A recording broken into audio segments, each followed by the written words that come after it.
Regular European Council. The Chancellor. Good evening. I'm pleased to be able to report to you about today's European Council. Allow me to begin by saying the following.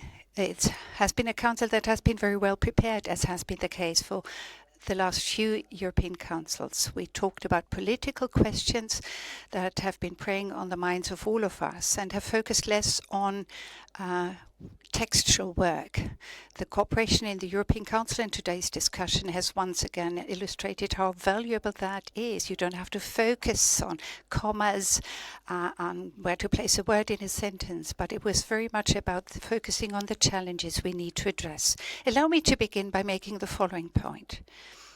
We, of course, understandably, once again focused on the situation in Ukraine. Russia's war of aggression continues with a great degree of brutality, and it is therefore very important that during our discussions with President Zelensky today, we made it very clear that the European Union, and I want to be very clear, 26 of the member states have made it clear that they are at the side of Ukraine, that Ukraine can continue to rely on them, that we will not abandon them.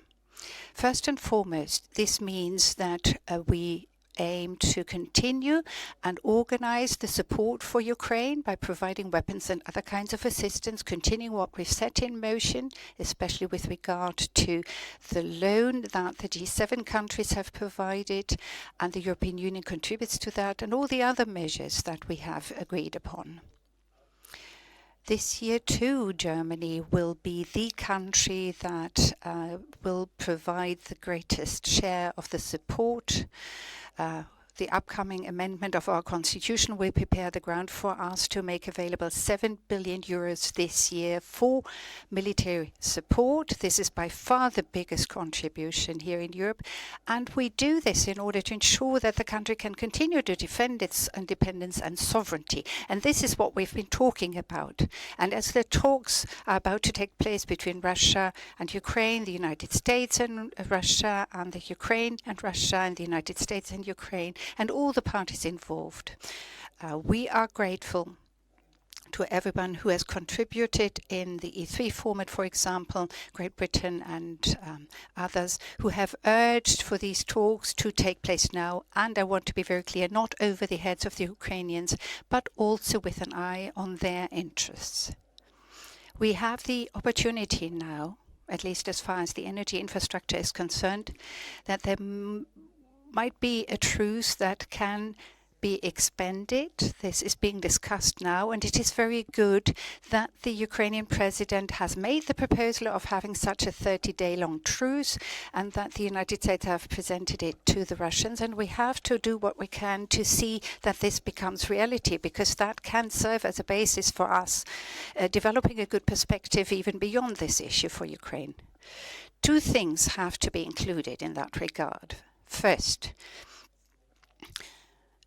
Ukraine, as a sovereign and democratic state, should be allowed to pursue the path to become a member to the European Union, because the citizens of Ukraine took that decision, and that has been a clear decision on their part. And that is the reason why we have put all the strength and an enormous effort and all, they have shown a great readiness to make sacrifices, the Ukrainians, to defend their country. And thus it must not be called into question that a result will be the outcome of the negotiations that puts an end to these plans of Ukraine. Second, we have to make sure that Ukraine will continue to have a strong army. This must not be threatened to any kind of agreement reached in peace negotiations, and the funds will have to be provided to ensure that that is the case. And this will be the task of the Ukrainians and its European friends, to ensure that the economic strength of the country is strong enough for it to be able to ensure that it is protected against any further attack.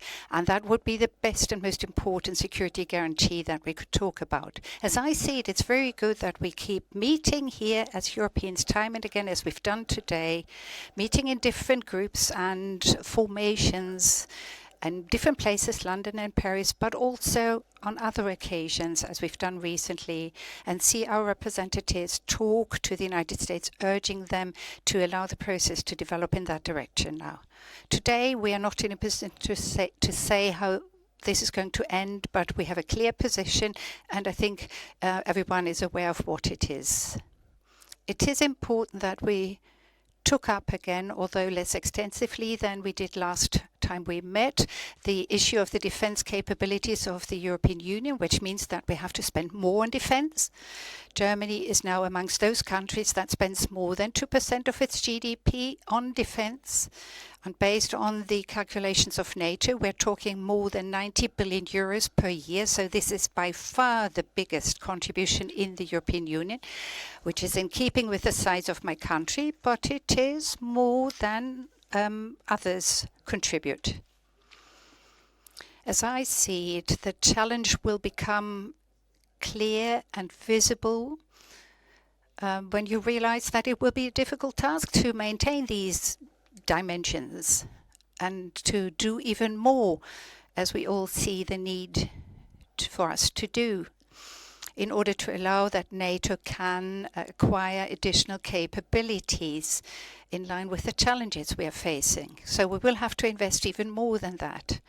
And as I said at the outset, I'm going to repeat this here now, I think it is good that as one result of the early elections in Germany, this financial issue is being and has been clarified, because that was the reason why the old government in Germany has no longer been able to continue its work, because there has been a disagreement how we could finance the support for Ukraine this year alone, and at the same time carry out the necessary investments in industry and infrastructure and elsewhere.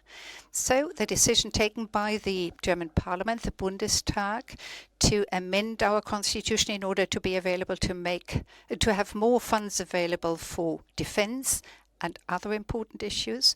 And if that is being approved by the Bundesrat, the second chamber, tomorrow, we will have the basis. Today we also talked about competitiveness of the European Union, a central challenge with regard to the future of Europe. This involves a whole host of topics that have been on our agenda for quite some time. But we have to, stop talking about it and begin implementing it. This is true with regard to reducing red tape and bureaucracy. This is equally true for dealing with rules and regulation. We have set ourselves ambitious objectives, and we have to do what we can to implement these objectives. Reporting duties, sustainability regulations, adhering to social criteria, supply chains, these are all areas in which we have to be active.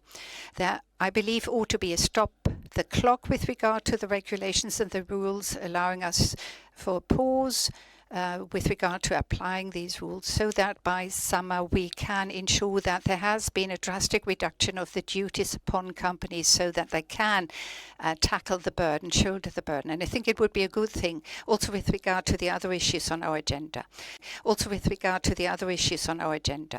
At the center of the competitiveness of Europe, and I'd like to repeat that also just briefly, is another thing that we have to take away from the discussion of experts into the reality. It has to become a debate of the political leadership.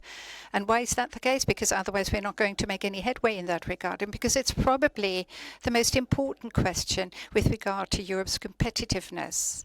So what we've been noticing of late is that there are many American companies who operate satellites, send spacecraft up into space. Great numbers of them do lots of other things, are successful in doing lots of other things, having access to the capital markets of the United States. We're talking equity investment here, shares, participations. And although Europe is a bigger economic area, has more money, that mechanism doesn't work in the same way here in Europe. For in Germany, in Europe, in all the other countries of Europe, we are talking about the need to have a major infrastructure, but people think first and foremost of the state, of the government, taxpayers' money that ought to be invested, whereas American presidents can present such initiatives without having to fund them from the coffers of the government, because it is private companies that put their investments there. And because we have the opportunity to do the same, we have to reduce the limitations that keep us from doing so right now in order to ensure that these funds go into developing the economy of Europe. I think that that is the major challenge we are facing these days. And my impression is that we've all got the message and that we're aware of the central importance this has for our future. A last and final remark, if I may, with regard to our discussions today in the framework of the Council. We also had an informal discussion about the upcoming MFR, the fiscal options for action on the part of the European Union. We had a constructive debate. By summer, the Commission will present its proposals in that regard. And then we will probably have a lengthy meeting, discussion, a retreat about what we are actually going to do. But the challenges are obvious. There's much that needs to be done, additional duties or tasks we need to attend. And the leeway has not increased, rather decreased in the face of the many tasks that we have to attend to, defense capabilities and so on and so forth. So it's right that we have begun to discuss this issue at an early point in time. The solution will be presented